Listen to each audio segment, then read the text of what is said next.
Welcome in to the Rockies Insider. I'm your Rockies Insider, Patrick Lyons, live from Coors Field, following a nice 7-6 victory for the Colorado Rockies, snapping a 5-game losing streak, entering the day. And it's the 4th of July for everyone out there. That's why traffic is probably very crazy no matter where you're at. Hopefully you're safe. Hopefully you're having a great Independence Day, Rockies Independence Day. It's going to be a sold-out game against the worst team in the American League versus the worst team in baseball, and we're going to have a sellout. I'll preview the White Sox series. So much to talk about. Let's get things started with this Astros series. 0-14 in series so far this year. 0-14, in fact, in series, I should say, at Coors Field. Rockies have 2 series wins this year. They've both come out on the road against the Marlins, against the Nationals, but 0-14, in fact, 0-16 dating back to the end of last year, and against an Astros team that feels like they've really owned the Rockies in a lot of different ways. Astros had 7 consecutive victories dating back to July 19th, 2023 against the Rockies. Don't forget, they also had a mini sweep. It was a dust up. It was a dusting, a 2-game dusting in Mexico City last year.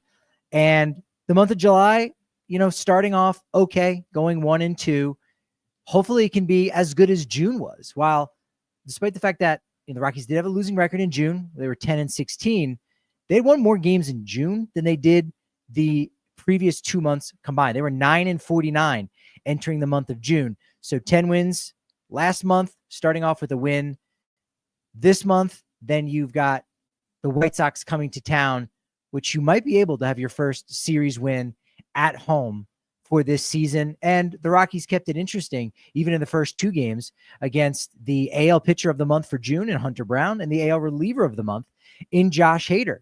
So nice thing for the Rockies to build a little momentum going into this win on Thursday. And a lot of that momentum was really brought upon by Thairo Estrada. He got the thumbnail nod. It's Thairo time because he really is playing a lot better. And the Rockies got down early, 2-0 in the first inning, and Thairo Estrada bounced back and ended up with the 2 big RBI with his 390-foot home run to left field. He added 2 more hits, and even in the 1 out that he made in the 3rd inning, it was productive. He had an RBI with that. And he is just starting to play like the guy that the Rockies really have been advertising him to be, and really the player that he's been on the back of his baseball card. We're talking to him post-game. He did say that, hey, I had no spring training. I had a really short rehab, and this is the player that I am. And, it took him a little while to get here. And I think it's understandable why, because of the false start of his season with the wrist fracture that he had. So this is definitely a positive thing. Schaeffer saying the same thing in the post-game presser, talking about this is the guy that the Rockies saw in San Francisco. And he also did it defensively.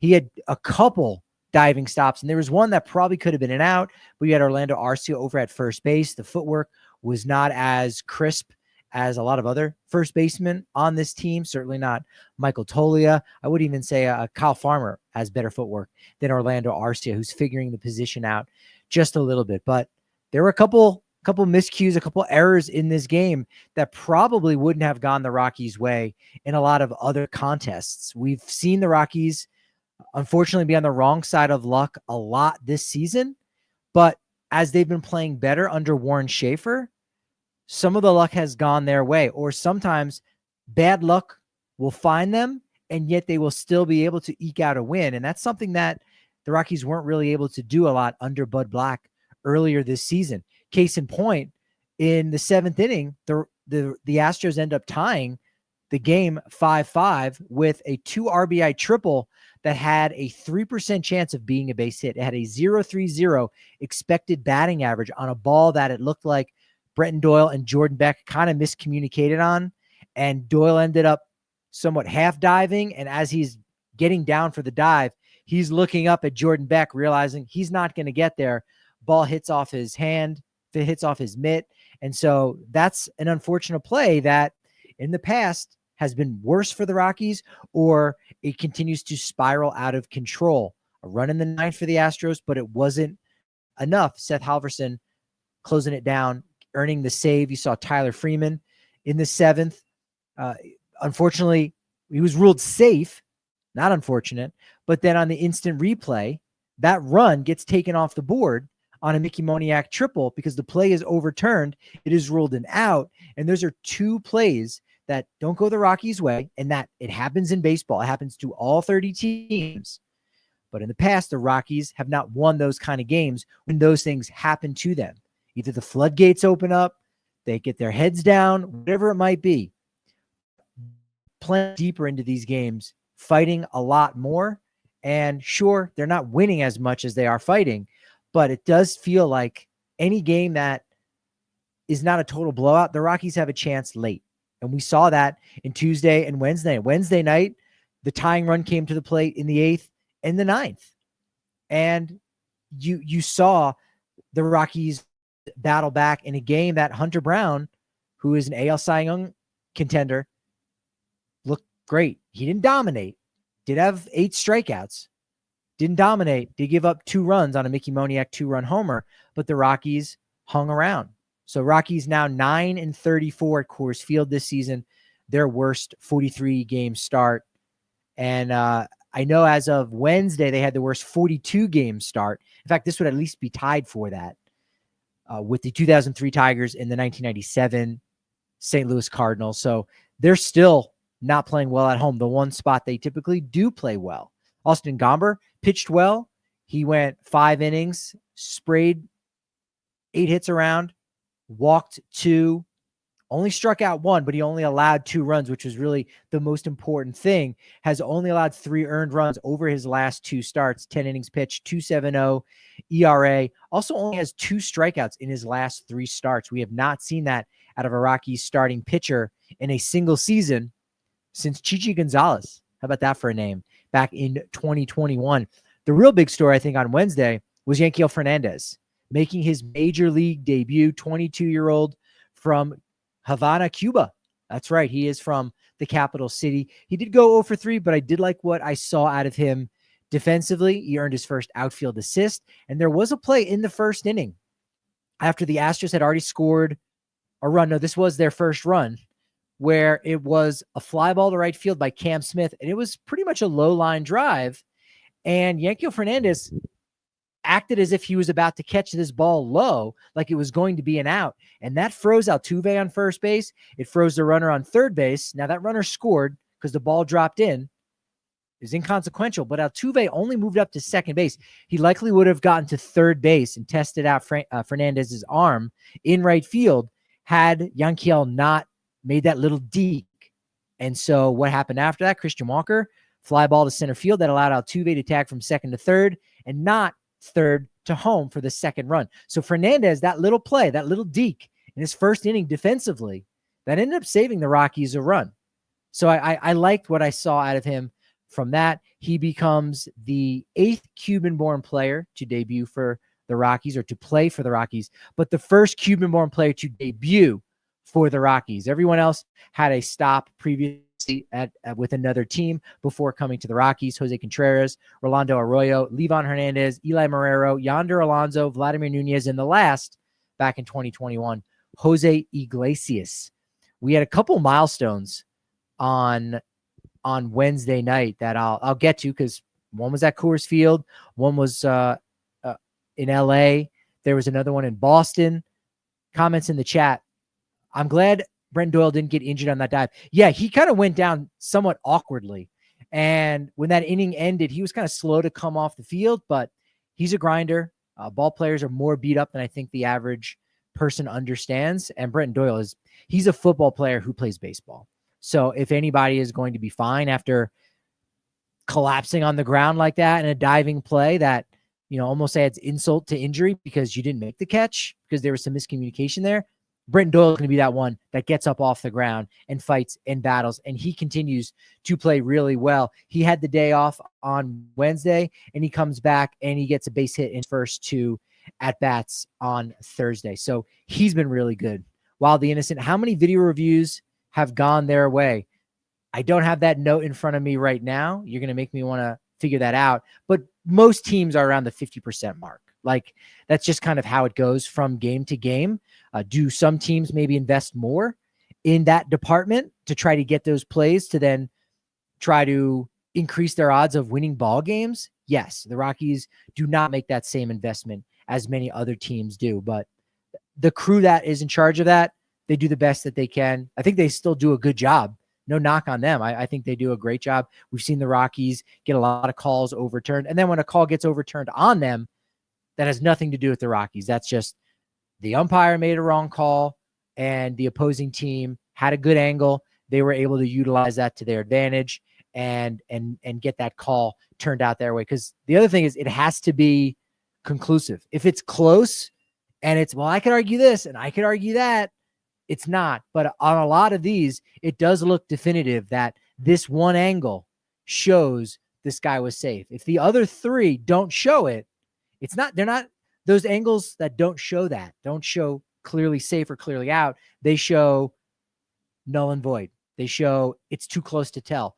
But if there's one angle that shows what happened, that's the only angle that matters. And that was what ended up happening with the Tyler Freeman call that did get overturned.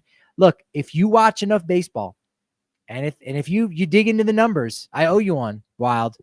If you dig into the numbers, this isn't the NBA. There are not calls that happen in one city versus another that go to favor one team and really put another team at a disadvantage. Look, we all remember that check swing call last June against the Dodgers, and then Teoscar Hernandez with the home run and Jake Cave losing his mind. That's one singular call that maybe the umpiring crew, well, we know that they got it wrong, but that was just a wrong call. And there was no instant replay on that. It was just, nope, we're going with the fact that that was a checked swing. But the history that we had was Jose Altuve went 2 for 5 on Wednesday, recorded his 2,315th hit of his career, passing Jeff Bagwell for second most all time in Astros history. And every time he came up to the plate, raucous applause from the fans at Coors Field. A lot of them were Astros fans, no doubt about it. And once the Rockies fans heard that the Astros fans were rooting hard, really hard, for Jose Altuve, Rockies fans started to boo. And so that was fun. It's nice when the Rockies fans stand up for themselves, stand up for their ballpark and for their team in that way when an invading fan base comes into the ballpark. That's been happening a lot more this season than any other. Rockies fans are frustrated, and rightfully so. I came to the game on Wednesday night with my wife to just kind of walk around, get a feel for things, and my unscientific research was about 50% of the fans that were at the ballpark on Wednesday night were wearing Astros gear. 25% were wearing Rockies gear, and then yet another 25% were wearing a completely random team that had nothing to do with Astros Rockies. That's just kind of how it goes. It's a nice atmosphere when you come just as a fan. Is it a baseball atmosphere? That remains to be seen. Hunter Brown, really good.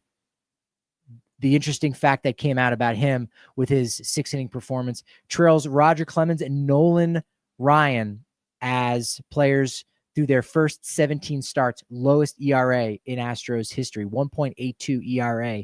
So Hunter Brown, pretty darn impressive. Christian Walker got a base hit in the 9th inning on Thursday. He now has a 21-game hitting streak against the Rockies. I know the TV broadcast had it up. I looked, didn't get to see who has the all-time record of 24 games in a row getting a base hit against the Rockies, but Walker's been just dominant against the Rockies. He's one of those guys. There's a whole class of players that, feel like they're on their way out, and some of them have already been out. Will Myers hasn't been around in a while. Brandon Crawford just retired. He's on his way out. Goldschmidt, he's in his final years. Did see him with the Yankees recently. And Christian Walker, these guys who have played incredibly well. There's still plenty of younger players that are around that have a few more times visiting Coors Field. Walker entered Thursday with a 1059 OPS at Coors Field, the highest among active players with at least 150 plate appearances. Bryce Harper's number 2. Jake Cronenworth is 3rd. On Tuesday, the Rockies made it interesting late, but they couldn't finish the deed against the Astros closer, Josh Hader. 24th save of the season for him. Goodman did have that late home run for another multi-homer game for him. But the 24 for 24 streak that Josh Hader has this season, it's the longest save streak to start a season without a blown save since Kirby Yates back in 2019 when he was with the Padres. That feels like a million years ago. Dollander, not great. Shortest start of the season. Failed to complete 3 innings for the first time in his career. Allowed 6 runs. Gave up a grand slam in this game. Has now allowed 15 home runs this season. He's been averaging a little over 2 home runs per 9 in his 14 starts. Did try a pickoff play, made an error, and that was his 6th of the season. I think Brady Singer is the only pitcher that's had 6 errors in a season since 2016.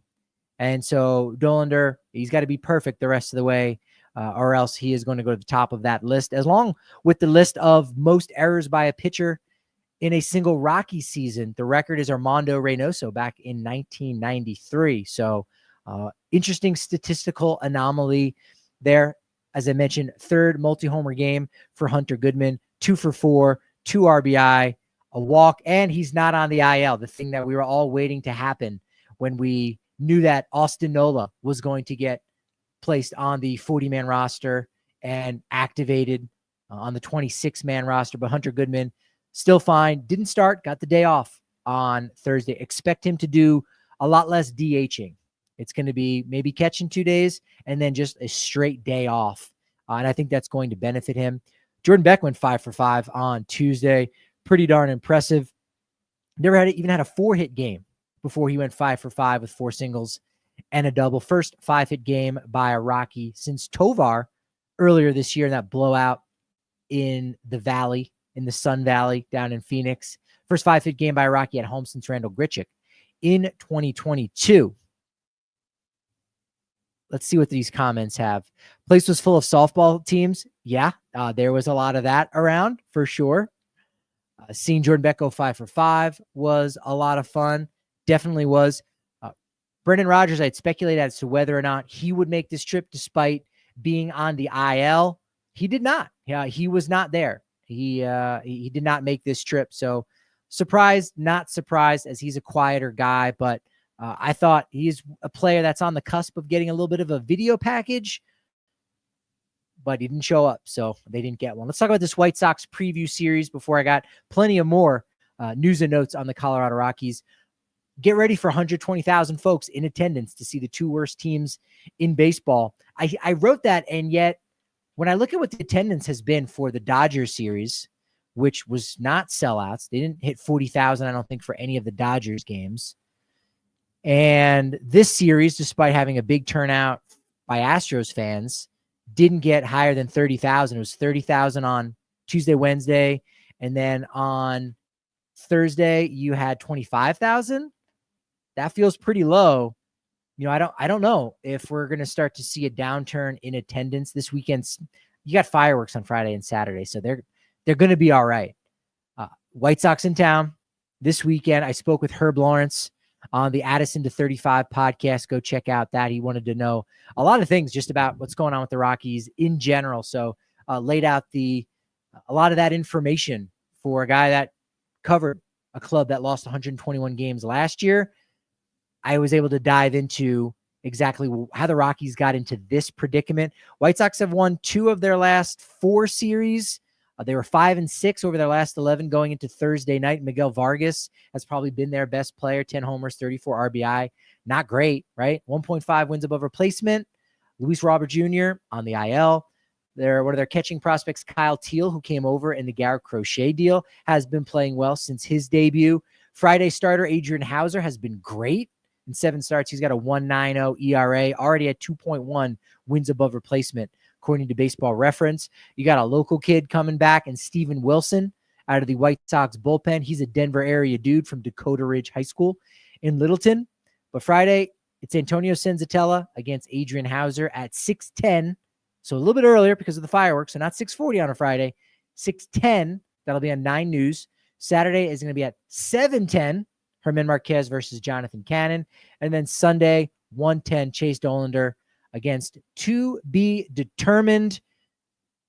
It'll be determined what Jurickson Profar is going to provide Atlanta, because his 80-game suspension is up. They needed a fresh body. They added him, designated Alex Verdugo for assignment, I believe. I'm trusting one of my sources in the press box that whispered that into my ear. They're really desperate right now to get things going, and it'll be interesting to see what happens with Profar now that he's returned after getting suspended for his positive PED test. He is banned from the postseason, so he might contribute to the regular season, but then they lose that guy come October. He homered in his first game on Wednesday. The other big news, besides Altuve going into second place all-time on the Astros hit list, you had Aroldis Chapman, 350th save in Boston for the Red Sox, and then Clayton Kershaw, 3,000 strikeouts, only the 20th player in baseball history. There have been about 24,000 people who have played this game professionally. Only 20 have ever struck out 300 batters. Only 4 ever did it while pitching left-handed, and the third to do it with only one team. The other lefties, Steve Carlton, Randy Johnson, CC Sabathia. The other guys to do it with one team, Walter Johnson and Bob Gibson, which means Kershaw is in a class of his own, the only lefty to do it with one single team. I found it interesting that there's been 14 different catchers who contributed to Clayton Kershaw's 3,000 strikeouts. The fewest, the new guy on the team, the rookie Dalton Rushing, 2. The most, A.J. Ellis, 920. That was his caddy for a while. There's also 3 former Rockies catchers on that list. Drew Butera caught 45 strikeouts of Clayton Kershaw. Danny Ardois, 19. And Ramon Hernandez, 17. Technically, you could count Brad Ausmus as 55 because he was drafted by the Rockies in the expansion draft in 1992. He was traded to the Padres with Andy Ashby, and they got absolutely robbed in that deal for Bruce Hurst. 3 All-Star seasons for Ashby and Ausmus combined for a few months of Bruce Hurst. Awful trade. Brad Ausmus did play 76 games in Colorado Springs. So Rocky, yes, no. I did like, C3K. I saw some of those hats going around. I think one of Clayton Kershaw's kids had that. Felix checking in. Appreciate that. And Mikey, we're going to get to it here in just a moment. Need my drink of water.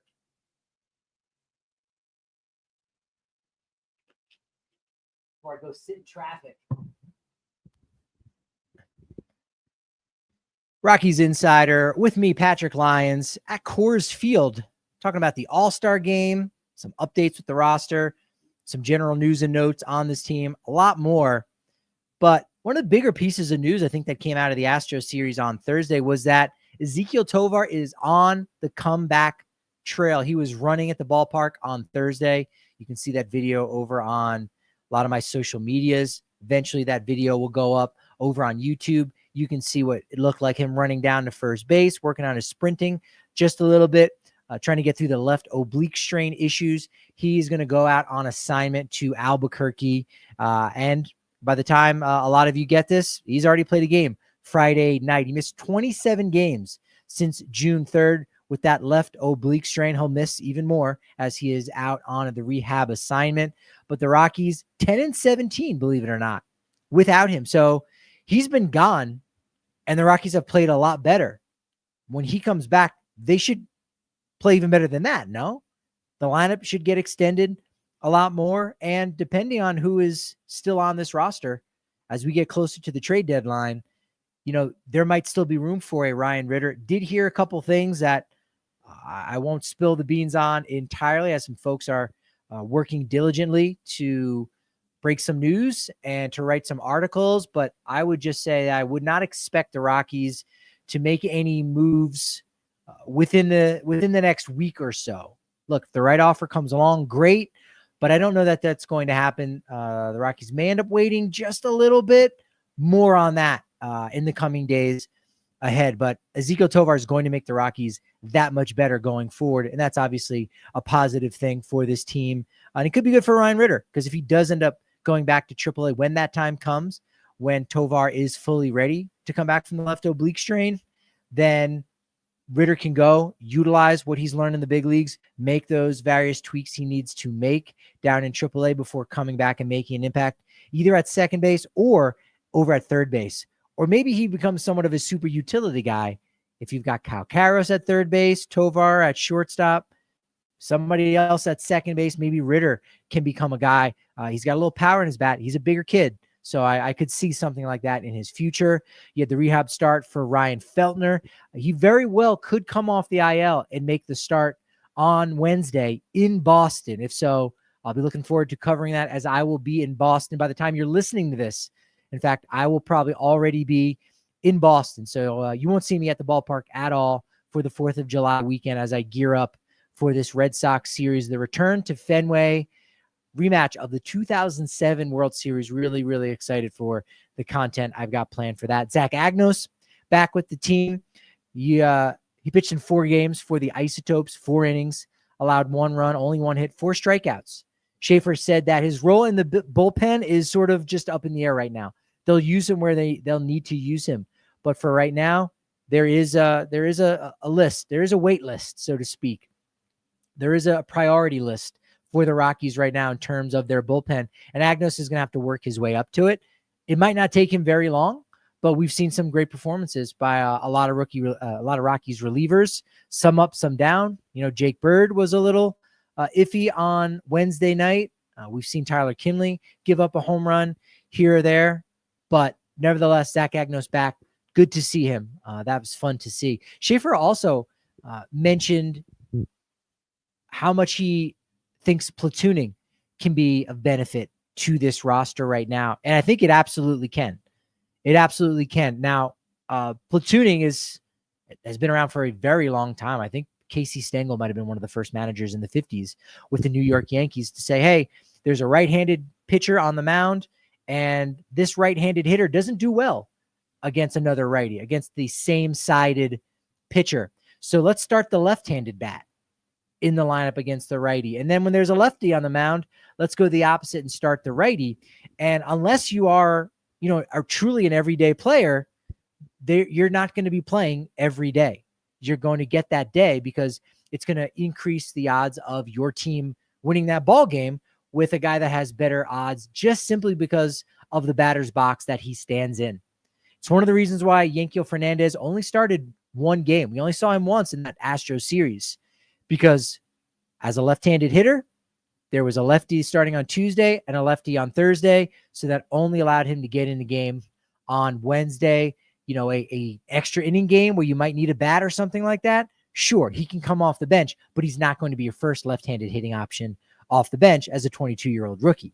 He's got to play, and he will play, as there are righties in this White Sox series. So you're going to see more playing time when the matchup is a little bit more favorable. I think you're also seeing a lot of strategic off days for some guys against same-handed pitchers or same-sided pitchers.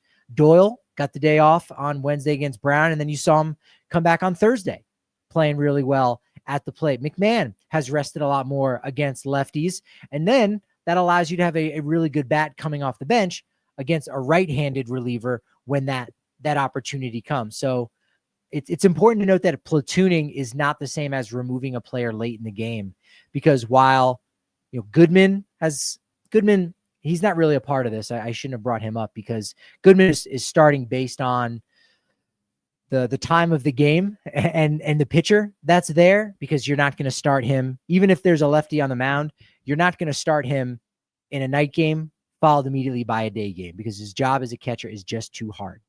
But Doyle and McMahon, the 2 guys that have been getting those off days, if it's late in the game and you got Josh Hader in there and Ryan McMahon's coming up to the plate, you're not lifting lefty Ryan McMahon for the right-handed hitting Kyle Farmer. You're not. McMahon has earned that right to go in there, and we've seen him perform well against lefty pitchers. Same thing with Brendan Doyle. He's earned that spot. You're not going to lift him, but there are a lot of other guys on this roster right now that you would lift for a more favorable matchup. So one of those things to keep in mind. It's one of the reasons why the Rockies have gotten a little bit more out of this roster, because it's not just this guy is in all the time. Let's really break things down on not a microscopic level, but break things down on an inning by inning level, or first half of the game, second half of the game. And that kind of strategy, again, has allowed the Rockies to stay in these games a lot longer. and allowed them to make some moves late in the ball game that has helped them out. Perry in the chat, does Toley have a chance of holding off Condon in the next couple of years at first base? No, I don't think he does. No, and if Tolia can start to show that he can be a lot more like the player from 2024, then sure, right? He can play the outfield. The defense in right field might not be as strong as what it is over at first base, but Charlie Condon, he's going to get preferential treatment. Tolia got preferential treatment as a first-round guy, 21st overall pick at UCLA, and that's what's going to happen with those high-round draft picks. They get that preferential treatment. That's why Tolia is still here, and Elihuris Montero is not, despite stretches in which both of them performed equally as well. Go back and look at September and October of 2023. Elihuris Montero was very good at first base for the Rockies, and he is now playing the country. He's playing in Japan. He's in the MPB, playing for the Hiroshima Toyo Carp. But Charlie Condon, if he can continue to rake, he's now at AA. If he continues to get the growth and progress as well as the Rockies would like, especially in the early going, because he is a guy that could end up having a long career at third base, but his path to the majors is going to be one in which he gets to the majors as a first baseman because his glove at third base isn't there yet. It's just like with Hunter Goodman. His bat progressed faster than his glove did. So Condon at first base might work out a little bit better than the corner out spot, but maybe not. And maybe that's a mix and match where if you love Freeman in right field, and he's been playing very, very well, 12 stolen base on Thursday. He's been playing fabulously. But if you love Freeman in right, Beck in left, Tolley at first base, and you got to find room for Condon, well, you can work Condon into the mix where you've got 4 guys for 3 spots and you can give players a day. And then you can even move Jordan Beck over to center field if you want Condon in left field and Tolley at first base. Bottom line is Charlie Condon has a lot of work that he needs to do to get there. But when he does do that and he does accomplish that and he is ready, he is going to get preferential treatment. No doubt about it. Felix saying Freeman becoming a solid piece. That's been great. In fact, on Thursday before the game, Schaeffer was asked sort of a hypothetical question about, guys making contact and guys hitting the ball far and hitting home runs. There's a certain premium placed on players with high slugging percentages because with one swing, you can get 3 runs just like that. On the flip side, with 3 swings or one swing of a ball that's not even anywhere close to the zone, you got an out and nobody advanced to base. You've almost wasted a plate appearance. So it is the best and worst of both worlds. Waiting for the home run and getting the strikeout. Is it worth it? According to Warren Schaeffer, he would prefer to have 9 players that are like Tyler Freeman, that are high contact players, putting the ball in play, doing the little things, bunting, advancing the runner. We've seen Tyler Freeman do that a ton, and there's been a lot more buy-in from players doing that all throughout the lineup. You saw Ryan Ritter do that multiple times. So that's been really positive. You take Freeman versus a guy we just talked about, Michael Toglia. The OPS is great. The OPS looks strong, but if you're waiting around for that double, that home run, you're going to leave a lot of guys stranded on base. And so the game is really starting to shift right now before our eyes. I'm not going to say they're entirely going away from that OPS model or that slugging model and the launch angle, but we are definitely appreciating the game and executives, the front offices around the game are definitely appreciating high contact players. We've seen the Padres gave up a lot. Luis Arias, Jacob Wilson. America has spoken. They preferred Jacob Wilson of the A's over Bobby Witt Jr.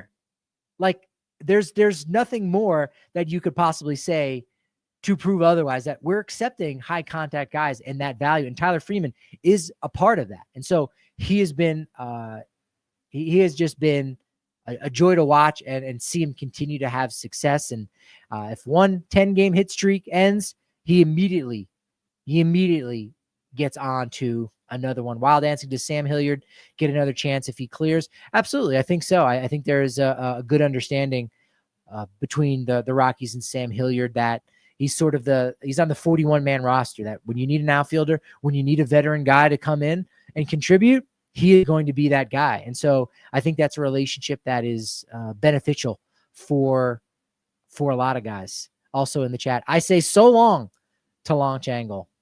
Okay. Yeah, I'm with you on that one for sure. Speaking of the All-Star game, we got James Wood. He's going to be in the home run derby. He's the third one to announce that. I've been saying that for about a month, that this is a guy that I wanted to see in the derby. I knew he was going to be there for the All-Star game. He's not there yet. He's not a starter, but he's going to be. I think we know that. I think he might be a sneaky favorite to win this. Lefty bat, 6'7", 22 years old. I think there's a chance. It's nice that he was able to get an invitation. He's got 22 home runs at the time of recording. That's fifth in the National League, first among NL outfielders. So this is a big bat. That's exciting. And, I'm definitely feeling the buzz of the All-Star game. My eyes have really been on my trip to Boston here, and, thinking about next year's All-Star game, because I know I want to be out there in Philadelphia, as I was at the All-Star game in 1996 in Philadelphia as a kid. So I'm thinking about that. And Atlanta, it's like 45 minutes north of the city, the humidity, but I don't have to be there. And now I'm just thinking about the All-Star game. I'm getting really amped up. Like 2 weeks. Okay. Like I'm really excited for this. This is going to be really good. We've got the starters have been voted on. Cal Raleigh, first Mariners catcher to ever start an All-Star game at first base for the American League. You got Vlad Guerrero Jr., fourth time starting the All-Star game at second base. Gleyber Torres, A's Jacob Wilson, first time an A's shortstop has started the All-Star game since Bert Campaneris did it from 73 to 75. Love that he beat up Bobby Witt Jr. I'm a big Bobby baseball fan. So props to Jacob Wilson for doing that at Grand Canyon University, not a major baseball school. I think it is one now on the come up in that Phoenix area, but good for him. Third base, Jose Ramirez, fourth time as a starter. DH is going to be Ryan O'Hearn. The Rafi Devers trade opened the door up for him to get a spot. Not bad for a guy that was once designated for assignment and was considered a failed prospect by the Royals. Aaron Judge, who had the most votes, his seventh start on the American League squad in the All-Star game. Notice through these first 7 players that I have gone through, I have not repeated a team once. 7 different teams so far in the 9 positions in the American League. I like that. I like that kind of parity where everyone gets a chance, and then it doesn't, and it's not so much about one team. That being said, the other 2 outfielders are Riley Green and Javi Baez. So yeah, we have 3 players from Detroit. They've earned it. They are the best team in the American League, best team in the game right now. Record-wise, sure, but good for them. And they're probably going to get the starting pitcher in Tarek Skubal. Probably. So, okay, it's going to all be about Detroit. But after that, a lot of different colors. And remember, the colors are coming back. Teams are not wearing dumb All-Star game uniforms in the game. They are wearing their team uniform in the game. So I'm very, very happy about that. In the chat, does the ball fly in Atlanta's newer stadium like it did in Atlanta Fulton County Stadium? I don't know. I'm not sure that it does. Atlanta Fulton County Stadium, the ball certainly did fly, and that's what they called it, the launching pad. And one of the reasons why it got that nickname of the launching pad was at the time, before 93, Atlanta had the highest elevation of any ballpark. And it was, I think, under 2,000 feet. But that's crazy when everybody else is at like 100 feet above sea level. So we should see a good derby as we always do. And how about Javier Baez? Third time starting the All-Star game, now in both leagues. That's kind of rare. And he does it at 3 different positions: at second base in 2018 with the Cubs, at shortstop in 2019, and now as an outfielder. He's actually the first player to start All-Star games, both in the outfield and at shortstop in his career. Good for him. I like the renaissance for Javi Baez. In the National League at catcher, it is not Hunter Goodman, who was not even a finalist in phase 2. It's Will Smith, who's a first-time starter. I believe last year was his first time even making the All-Star team. It felt like he just kind of hadn't gotten his just desserts for a while, but now everybody knows him. He got his bag. He got his 10-year extension, so he's all right. Also from the Dodgers at first base, Freddie Freeman, his 5th time starting. And then you got some variety around the infield. Ketel Marte of the Diamondbacks, 3rd time starting. Shortstop, Francisco Lindor of the Mets. I knew that he hadn't started the All-Star game in his first 4 years, or rather, he hadn't made the All-Star team in the NL his first 4 years with the Mets, 21 through 24. I didn't realize he had never started the All-Star game those 4 years he was an All-Star in the American League with Cleveland, 2016 to 2019. Just learned that. Padres, Manny Machado, his 4th start in the NL over at third base. So we got some variety there. DH is Ohtani, his 5th time starting, although technically shouldn't it be his 6th time starting because he also started in 2021 as the starting pitcher.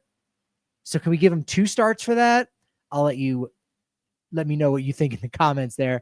In the outfield, Ronald Acuna Jr. for Atlanta, his 5th start already. Wow. And then 2 Cubbies, Pete Crow Armstrong and Kyle Tucker. Acuna Jr. probably controversial is not the right word, but the one that people have the most hot takes about because he'd only played 35 games so far this year, playing great, 199 OPS plus, OPS above 1,000, batting 350, but it's only 35 games. I'm okay with that. The All-Star game is about the game's best. It doesn't necessarily have to be the game's best right now. If you got that name brand recognition and you're playing great, you should be there. Period. We'll find out exactly who is the Rockies representative. Hunter Goodman, right? It's going to be Hunter Goodman. 99% certain. Sunday, we'll find out officially the All-Star game roster at 3 p.m.